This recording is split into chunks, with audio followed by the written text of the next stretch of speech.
জগমোহনপুরের বাবা যদি কথা বলেন আমি ওয়াজ করতে পারবো না, কিছু পোলাপান ঢুকছে, খুব ডিস্টার্ব ফিল। আমার সামনে যারা আসছে একটা হাসি দিবা না, আমি হাসির কথা বলবো না।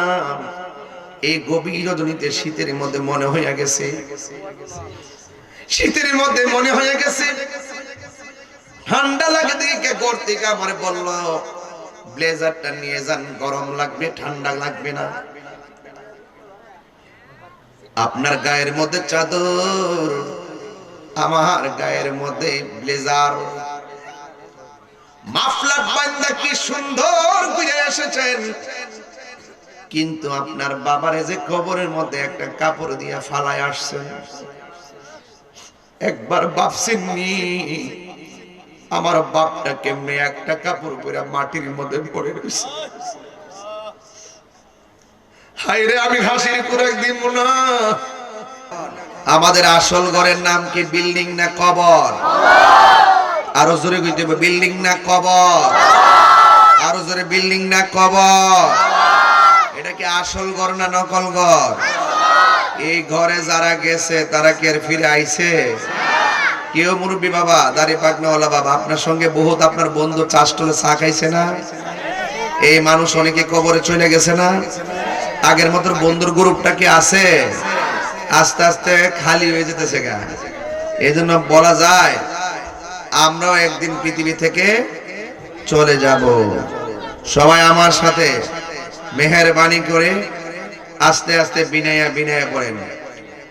আমার মরণের কতদিন বাকি আমি জানিলাম না গো আল্লাহ, মরণের কতদিন বাকি আমার মরণের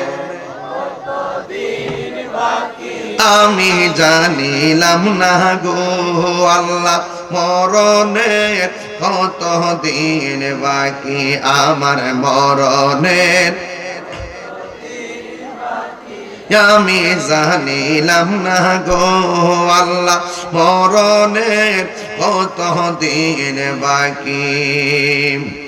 আর আজরাইলা শিয়া যখন হস্তে দিবা দড়ি, আজরাইলা শিয়া যখন হস্তে দিবা দড়ি, তখন আমার মনা ভাই করবা লুকালুকি আমি জানিলাম না গো আল্লাহ, মরণের কতদিন বাকি আমার মরণের আমি জানিলাম না গো আল্লাহ, কতদিন বাকি। আর 40 দিনের আগে ভাইরে মৌতের নিশানি, 40 দিনের আগে ভাইরে মৌতের নিশানি, জমদূতে বা ইন্দানি বা চোখে দিয়া আমি জানিলাম না গো আল্লাহ, মরণের কতদিন বাকি আমার মরণের আমি জানিলাম না গো আল্লাহ, মরণের কতদিন বাকি। আর হায়াত হইল হাতে বাইরে, মত হইল পায়ে, হায়াত হইল হাতে বাইরে, মত হইল পায়ে, যে জায়গা যার মরণ লেখা সেই জায়গা সে মরে আমি জানিলাম না গো আল্লাহ, মরণের কতদিন বাকি আমার মরণের আমি জানিলাম না গো আল্লাহ, মরণের কতদিন বাকি। আর কানের গেল কর্ণতালি, চোখের গেল জ্যোতি, ঠিক না? আধা ঘন্টা 1 ঘন্টার ওয়াজ এই গজলের ভিতরে আছে। আপনারা যদি জ্ঞান খানার বুঝবেন, আমি রাত্রে যত গভীর হয়ে একটু ভার কথা বলি। কারণ আমি অল্প কথার ভিতরে অনেক কিছু বোঝানোর চেষ্টা করি, একটু খেয়াল করবেন। আর কানের গেল কর্ণ তালে, চোখের গেল জ্যোতি। যার জ্যোতি গেছে আর গান গেছে কিনা? আহা কানের গেল কর্ণ তালে, চোখের গেল জ্যোতি। দাঁত লরিল চুল পাকিল, বয়স দিল ভাটি, আমি জানিলাম না গো আল্লাহ মরণের কত দিন বাকি, আমার মরণের আমি জানিলাম না গো আল্লাহ মরণের কত দিন বাকি, আমার মরণের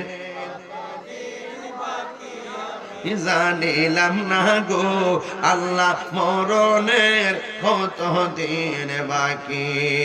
একটা জবান বন্ধ রাখবেন না, মহব্বতে মায়ার সুরে বলুন সুবহানাল্লাহ। এ বন্ধুরে, ও জগমোহনপুরের বাবা, যদি কথা বলেন আমি ওয়াজ করতে পারবো না, কিছু পোলাপান ঢুকছে, খুব ডিস্টার্ব ফিল। আমার সামনে যারা আসছে একটা হাসি দিবা না, আমি হাসির কথা বলবো না। এই গভীর রজনীতে শীতের মধ্যে মনে হয়ে গেছে, শীতের মধ্যে মনে হয়ে গেছে ঠান্ডা লাগে দিকে ঘর থেকে আমার বলল ব্লেজারটা নিয়ে যান, গরম লাগবে, ঠান্ডা লাগবে না। আপনার গায়ের মধ্যে চাদর, আমার গায়ের মধ্যে ব্লেজার। মাফলার বান্দা কি সুন্দর ঘুরে এসেছেন, কিন্তু আপনার বাবারে যে কবরের মধ্যে একটা কাপড় দিয়া ফালায় আসছেন, একবার ভাবছেননি আমার বাপটা কেমনে একটা কাপড় পরে মাটির মধ্যে পড়ে রয়েছে? হায়রে, আমি হাসির কুরাক দিব না। আজকে যখন আমি সুজনপুরে মাহফিলে গেলাম, 14 দিন আগে আমার একটা ছেলে ইকবাল নামে আমার দাওয়াত করছিল, হাজার হাজার মানুষ ওই মাহফিলে হইছিল। ওই গ্রামের পাশে আজকে মাহফিল দেওয়ার পরে শুনলাম যে ছেলেটা আমার 14 দিন আগে দাওয়াত করছে, হাজার হাজার মানুষ ছিল মাহফিলে, এই ছেলেটা 3 মাস আগে নাকি বলছে তাহিরি হুজুর ওয়াজ আমার করার লাগবো, ওয়াজটা করে যদি মইরা যায় আমার কোনো দুঃখ নাই। আজকে সকালবেলা 8টার সময় বলতেছে আমি ঢাকা যাইলাম, বলে যাইতাম না, তাহির হুজুর ওয়াজ আছে আমাদের সুজনপুরে, ওই এলাকার ওয়াজটা না শুনে আমি ঢাকা যাইতাম না। আমি যেই মাত্র মাহফিলের উদ্দেশ্যে রওনা দিছি, হঠাৎ করে ফোন আসছে, ওই ইকবাল মাহফিলে যাওয়ার জন্য রওনা দিছে, কিন্তু হঠাৎ কইরা ইকবাল দুনিয়ার থেকে বিদায় হয়ে গেছে। আমি তখন ওই গ্রামে ওয়াজ করতে গেলাম, আর মনে মনে ভাবলাম যে ছেলেটা আমার ব্যাপারে বলছে ওয়াজ কইরা যদি মইরা যায় মনে কোনো দুঃখ নাই, তাহির হুজুরে আনতেই হবে। যেই ছেলেটা বলছে আজকে ওয়াজটা না শুনে ঢাকা যাইতাম না, ওই যাওয়ার পথে যেই ছেলেটা মারা গেছে, তখন আমার তো আর মন মানে না রে। ওই সময় মাহফিলের মধ্যে আমি বলছি বাবা জানেরা, আমার জন্য আপনারা দোয়া করবেন, আমি সোজা যেতে হবে ওই পূর্ব ভুনা এলাকায়, যে ছেলেটা 14 দিন আগে আমার দাওয়াত করছে সে মারা গেছে। আমার যতই কাজ থাকুক না কেন, আমার একটা মোটর সাইকেল দিয়ে আমি মোটর সাইকেল দিয়ে চলে যাবো। গাড়ি দিয়ে গেলে সময় দেরি হবে, আসর নামাজের পর জানাজা, মাহফিলের মধ্যে আসর আজান দিছে, ওই জায়গা থেকে আমি একটা মোটর সাইকেল দিয়া একদম ভাঙ্গা রাস্তা দিয়া দৌড়াইয়া তার বাড়ির মধ্যে গেলাম। একটা ছেলে আমারে, ছেলেটা ছোট আমারে দেখাইছিল এটা আমার সন্তান, হাফিজি মাদ্রাসায় পড়ে। আমি বলছিলাম ইকবাল এই সন্তানটা মর্দে মুজাহিদ হোক, আমি দোয়া করি। এই ছেলেটারে যাই দেখি কান্দেরি। আসর নামাজ যাই, যায়, ওখানে পড়লাম, লাশটা লইয়া মাঠে গেলাম। ওই মাঠে যখন আমি দাঁড়াইলাম, চেয়ারম্যান আসছে, স্কুলের শিক্ষকরা আইসা, সবাই ভাইয়েরা চোখের পানি ফেলে কান্দে। আজকে আমি দিকাইছি, ভাই বড় দন, রক্তের বাদন, ভাইয়ে ভাইয়ের জন্য কেমনে কান্দে। সন্তান ছোট, বুঝে না। আমি যখন দাঁড়াইছি সবাই বলতেছে, হুজুর আপনার ইকবাল বড় মহব্বত করত, আজকের জানাজা কেউ পড়াবে না, জানাজাটা আপনি পড়াইবেন। এই জানাজাটা আমি নিজে পড়াইয়া কিন্তু মাহফিলে আইছি। আমি বলতে চেয়েছিলাম 14 দিন আগে যেই মানুষটা মহা ধুমধামে হাজার হাজার মানুষ নিয়ে মাহফিলটা করলো, 14 দিন পার হতে পারে না। এই জওয়ান ছেলেটা মাত্র মনে হয় কয়েক বছর হবে, তার ছেলেটা 5-7-8 বছর হবে। ওই ছেলেটা ওই এলাকার সুন্নিয়তের একটা যত্ন রত্ন ছিল। আমার প্রশ্ন হলো, নিঃশ্বাসেরই কোনো বিশ্বাস? আজকে মাহফিলে এসেছেন, দোকানে দেখছি অনেক লোকে বসা, বসে বসে ওয়াজ শুনতেছে। এই চাষটুলের টেবিলে বহুত মানুষ ঠ্যাংকাউরি দিয়া চা পান করছে। আজকে অন্ধকার কবরে চলে গেছে। এমন ভাবে আগামী বছর এই মাহফিলটা আসার আগে আমাদের কাছে মালাকুল মউত আজরাইল আসতে পারে কি পারে না? এই সেটা বারবার শুধু কয়, ওয়াজটা কইরা যদি মইরা যাই কোনো দুঃখ নাই। গজলটার সাথে ওয়াজটা মিলে গেছে। আর 40 দিনের আগে বাইরে মৌতের নিশানি। আপনি টেরো হইতেন না 40 দিন আগে জাগনা মারবো। কয়েকটা লক্ষণ আছে, এই লক্ষণটি বুঝতেই বুঝবেন যে আপনার আজরাইল ঘুরতেছে। ইমানদাররা এই ঘাটগুলো চিন্না চিন্না চলে, সুবহানাল্লাহ কইতেন না? আর যারা একটু দুনিয়াবি চিন্তা ভাবনা আছে, এরা শুধুমাত্র দুনিয়ার ধারণায় চলে। 40 কি কষ্ট হচ্ছে আপনাদের? আমার লাইন নিয়ে আপনারা কিছু কইেন না, আমি আমার একটা লাইনে ওয়াজ করতেছি, মারহাবা জোরে কোন। আর 40 দিনের আগে বাইরে মৌতের নিশানি, জমধুতে বা ইন্দানি বা চোখে দিয়া আমি জানিলাম না গো আল্লাহ মরণের কত দিন বাকি, আমার মরণের আমি জানিলাম না গো আল্লাহ মরণের কত দিন বাকি, আমার মরণের। শিখেন না? আমি জানিলাম না গো আল্লাহ মরণের কত দিন বাকি। একটা জবান বন্ধ রাখবেন না, মহব্বতে মায়ার সুরে বলুন সুবহানাল্লাহ। যুবক ভাইরা আমার, ও বন্ধুরি বন্ধু, কি দিয়ে ওয়াজ বুঝাইতাম?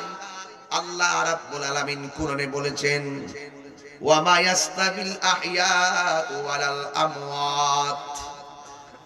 2 হাত মাটির নিচে কবরে যারা আছে আর 2 হাত মাটির উপরে যারা আছে, এরা 2 জাতি এক রকম না। আল্লাহ বলছেন যারা মুর্দা এবং যারা জিন্দা এক না। জিন্দা মানুষ হাইটা হাইটা এক বাড়ি থেকে আরেক বাড়ি যায়, আর মুর্দা মানুষগুলো এক ঘর থেকে তার পাশে আরেক কবর আছে, ওই কবরে যাইতে পারে না। কথা কোন ঠিক কিনা? স্বামী স্ত্রী পাশাপাশি অনেক কবর দেখা যায়, ওই কবরের ভিতরে একজন আরেকজনের খবর রাখতে পারে না। এই জন্য যুবক, পৃথিবীর মানুষ টাকার ভাগ নাই, সম্পদের ভাগ নেই, কিন্তু কবরের আযাবের ভাগ কেউ নেয় না। তার মানে প্রমাণ হয়ে গেছে দুনিয়ার মানুষ বড় স্বার্থপর, ঠিক কিনা? এই জন্য আমার যুবক, আল্লাহ রাব্বুল আলামিন বলেন, যারা জিন্দা যারা মুর্দা তারা এক নারী। খবর যারা পড়ে আছে, জনম জনম ভরে পড়ে আছে, বাড়ির মধ্যে আসার কোনো সুযোগ নাই। এই জন্য আল্লাহর হাবিব বলেন, পৃথিবীর মধ্যে সবচাইতে আমি নবী যখন মেরাজে গিয়েছি সবচাইতে বড় আযাব দেখছি কবরের আযাব। কিসের আযাব? কবরের আযাব। এগুলা বাকি বাস্তব নগদ হইলে বুঝতে নিলে কথা কোন ঠিক কিনা? কবর কাহার জন্য? এই বেটা দাঁত বের করে আসছিস কেন? আমার কথা কইছ না। একবার বলছিস আমার সামনে কাহিনী করব না, চুপ থাকো। কত পরশুদিন বিরামপুর না কোন জায়গা একটা ছেলে টিকটক করতে গেছে, বিরামপুর না একদম বড় হয়, বয়স কত হইব? 18 বছরের ছেলেটা ঘর থেকে বাড়িছে মোটরসাইকেল নিয়ে টিকটক করতে গেছে, লাশ হয়ে ঘরে ফিরে আইছে। তুমি হাসতেছো। আরে এমন হতে পারে রাতে 1টার পরে নবীর জন্য যদি চোখের পানি ফেলাইয়া আজকে বাড়ি দিয়ে ঘুমাইতে মানে ফজরটা পড়া ঘুমের ঘরে বসতো কিনার হয়ে যেতে পারে। কথা বলেন ঠিক কি না? তাকবীর, আল্লাহু আকবার, নারে রিসালাত, ইয়া রাসূলুল্লাহ, আহলে সুন্নাত ওয়াল জামাত, জিন্দাবাদ জিন্দাবাদ। সব কথাকে ফাঁকি মনে করবো না। আরে আমরা তো এখন যেমন ঘরের ভিতরে ঘুমাই থাকবো যাই কম্বল লইয়া, জনম জনম পয়রাছে এই মানুষটি কবরে পড়ে আছে। এই মানুষটি কি একবার বাড়িতে আসতে পারছে? তা আপনার দরকারটা কি আজকে যে এখানে বসছে 40 জন লোক যেখানে থাকে এখানে একজন আল্লাহর ওলি থাকে, আজকে হাজার হাজার মানুষ আমরা যদি দোয়া করি একটা লোকের দোয়া যদি কবুল হয়ে যায় তার উসিলে কি আমাদের বাপ মা কবর জান্নাত থাকতে পারে না? আরে পারে কিনা কোন কেন? পারে। সব মাহফিল ঘুরাই দিবেন না। জগমোহনপুরে এত বড় একটা আয়োজন, একটার পরে এত সহজ জিনিস না। আল্লাহর রহমত লাগে। কেডা কার দিকে আয়ে পড়ে? এটা তাহিরের জন্য আইছে না। তাহিরি মুখ দিয়ে নবীর শান গায়, তাহিরি মুখ দিয়ে মায়ের কথা বলে, তাহিরি মুখ দিয়ে আল্লাহর কথা বলে, আর আল্লাহ পাক আপনাদের মনকে নরম করে দেন। কথা বলেন ঠিক না বেঠিক? যেহেতু আমরা আরামের জন্য হারাম কইরেই ফেলাইছি, তাইলে আজকে তো সময়টা কাজে লাগাইতে হবে। এই যুবক ভাইয়ের আওয়াজ করে বলো, আমাদের আসল ঘরের নাম কি? বিল্ডিং না কবর? আল্লাহ রাব্বুল আলামিন বলেন, ওয়ামা ইয়াস্তাবিল আহইয়া ওয়াল আমওয়াত ইন্নাল্লাহা ইউসমিউ মান ইয়াশা।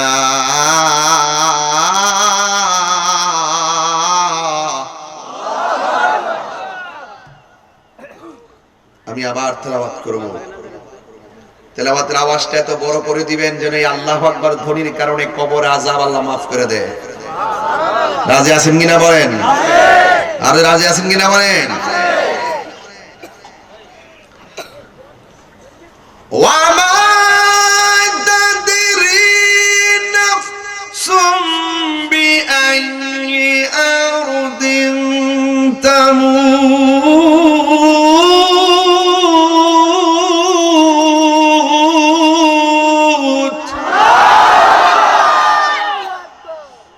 ঘোষণা কার?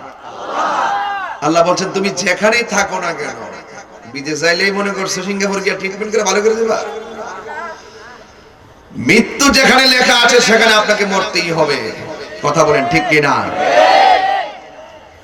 গভীর মনোযোগ। আপনাকে যেখানে মরণ লেখা আছে সেখানে মরতে হবে। দেখবেন আপনার বিবাহ বলে এলাকায় মেয়ে আছে না নাই? আর জোরে বলেন আছে না নাই? মেয়েকে গোসল করাই, এই গোসলটাই মনে করবা তোমার। যেমন বিয়ের সঙ্গে আপনার মরণের সিস্টেমটা মিলাইয়া দেই। বিয়ের গায়ে হলুদের গোসল, মৃত্যুর সময় আপনার শেষ গোসল। বিয়ের সময় পালকি অথবা গাড়ি, মরণের পরে আপনার পাশে মসজিদের গাড়ি। কথা কোন ঠিক কিনা?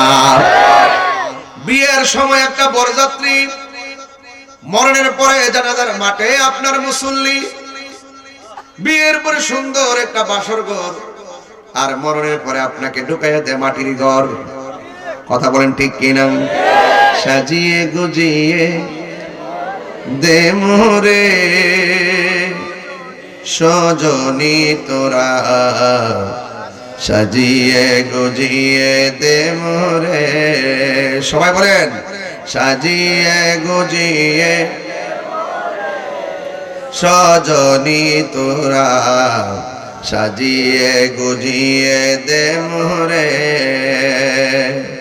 এত রঙিন এত কাপড় কিছুই ভালো লাগে না মোর, এত রঙিন এত কাপড়,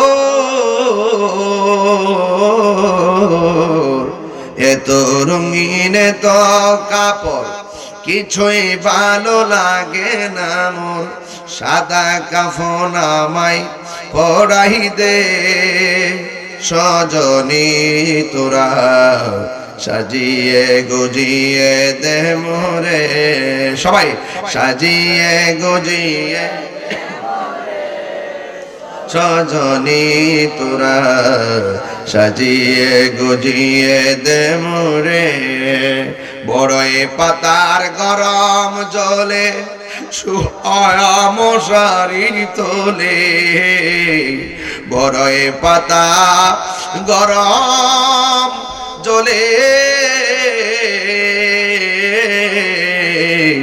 বড়ই পাতা গরম জলে শুয়া মশারি তোলে। আতর গোলাপ চন্দন মেখে দে সজনী তোরা, সাজিয়ে গুজিয়ে দে মোরে, সবাই সাজিয়ে সজনী তোরা, সাজিয়ে গুজিয়ে রে। এত সুন্দর মায়া, মায়া রে মায়া, মায়া মায়া রে মায়া। হায় হায়, মসজিদের মধ্যে এলান হয়ে গেছে, নাই নাই মানিক মিয়া নাই। সবাই বলে ইন্না লিল্লাহি ওয়া ইন্না ইলাইহি রাজিউন। আজকে কিন্তু আমাদের গাজী এম এ আব্দুল মান্নান জিয়াদি হুজুরের আম্মা মারা গেছে। ইন্না লিল্লাহি ওয়া ইন্না ইলাইহি রাজিউন। আল্লাহ পাক হুজুর আম্মাকে জান্নাতবাসী করুন। যার জায়গা হে বুঝে, কথা কোন ঠিক কিনা? দাঁত থাকতে দাঁতের মর্ম আমরা বুঝি না, চলে গেলে বুঝি দাঁতের কেমন মর্ম। গভীর মনোযোগ, আমি ধীরে ধীরে ওয়াজের ভিতরে ঢুকে গেলাম। আমার নবী আপনার নবী বলতেছেন, আমি যখন মেরাজের মধ্যে গেলাম, মেরাজে যাওয়ার পর আল্লাহ আমারে অনেক আযাব দেখাইছে। আমি দেখছি ওই আযাব সমূহের ভিতরে সব চাইতে কঠিন আযাব হলো কবরের আযাব। আমার নবী আপনার নবী বলেন, এই কবর আযাব বড় সাংঘাতিক। ও যুবকের দল, হাসতে হাসতে প্রস্রাব করে পানি নাও না, ডিলা কলম নাও না। অথচ আমার আল্লাহ রাব্বুল আলামিন বলে দিয়েছেন, আল্লাহ রাব্বুল আলামিনের হাবিব বলে দিয়েছেন, কবরের ভিতরে ম্যাক্সিমাম আযাব হবে প্রস্রাব করে ডিলা কলম ব্যবহার না করার কারণে। আর একটা কারণে আযাব হবে একমাত্র চুগলখড়ির কারণে। জগমোহন করে মুনাফিক আছে না না? আছে না? এই মাহফিলটা যে করতে গেছেন সবাই সহযোগিতা করছে, দেখবেন ভিআইপি ভিআইপি কিছু মানুষ সহযোগিতা করে নাই। কিটা সত্যি কোন না কেন? ভিআইপি ভিআইপি মানুষ দেখবেন মাহফিলে আসেও না, টাকাও দেয় না, আরো সমালোচনা করে। এই সমস্ত মুনাফিকদের কারণে সমাজের মধ্যে সমস্যা আছে না নাই? আল্লাহর হাবিব বলেন, আমি কবর দেখলাম, ওই চুগলখড়ির কবরে আযাব হইতেছে। ও যুবকেদের শুননা যান, কি বুঝাইতে চাই শুননা যান। আমার নবী আপনার নবী রাহমাতুল লিল আলামিন বলেন, আমি দেখলাম সব চাইতে আযাব হইতেছে একমাত্র মুনাফিকদের কবরে আযাব হয়। প্রস্রাব করে যারা পবিত্রতা অর্জন করে না তাদের কবরে আযাব হইতেছে। এই জন্য যুবক ভাইয়েরা আমার, আজকে যে ইকবাল মিয়া মারা গেছে, জিজ্ঞাসা করলাম ইকবাল মিয়ার কি ইবাদতের হিসাব দেন। আমারে বলতেছে ইকবাল মিয়া আজকে ফজরের নামাজ পড়া মারা গেছে, একটা ওয়াক্ত নামাজও কাজা নাই। অথচ আপনি ওযু না কইরা আপনি অপবিত্র অবস্থায় রাস্তা দিয়ে ঘুরতেছেন। আমার নবী আপনার নবী বলেন, যারা অপবিত্র অবস্থায় রাস্তা দিয়ে ঘুমায় কিংবা রাত্রে ঘুমায়, যতক্ষণ চলে ফেরেশতারা লানত দেয়, যতক্ষণ ঘুমায় ফেরেশতারা লানত দেয়, জমিনে যতক্ষণ চলে জমিন তারা লানত দেয়। আল্লাহ না করুক অপবিত্র অবস্থায় যদি আজরাইল এসে যায়, তাইলে তোমার মরণটাও অপবিত্র অবস্থায় হবে। এই জন্য আমার নবী, আপনার নবী বলেছেন, আত-তুহুরু শাতরুল ঈমান, পবিত্রতা হলো ঈমানের অর্ধেক। কারণ পবিত্র অবস্থায় থাকলে ওয়া সওয়াব, মসজিদে যাইয়া ওযু কইরা নামাজ না পড়া চুপ কইরা বসে থাকলে ও ইবাদত। আল্লাহু আকবার বলেন কেন? এই যে মাহফিলে যতক্ষণ বসতেছেন শুধু সওয়াব লেখা হইতেছে, মারহাবা কইরা রে। এই জন্য আমার নবী, আপনার নবী রাহমাতুল লিল আলামিন বলেন, উম্মত ওযু করে থাকবা আর তোমরা পবিত্র অবস্থায় থাকবা, কারণ যে কোনো মুহূর্তে আজরাইল এসে যেতে পারে। আজরাইল এত ভয়ঙ্কর, জগমোহনপুরে আজরাইল আইছিনি, কতক্ষণ আইছিনিও দেখছেন নি আপনারা? হ্যাঁ, সারা জীবন দিয়ে আমারে বকছেন, তাহিরি গান গায় কইছেন না অনেকে। একটু আগে যে কইছি সবাই কিন্তু আই লাভ ইউ কইতো না, কিছু লোক কিন্তু আছে ওয়াজ বই উল্টা পাল্টা কইতাছে। কথা কোন ঠিক না বেটি?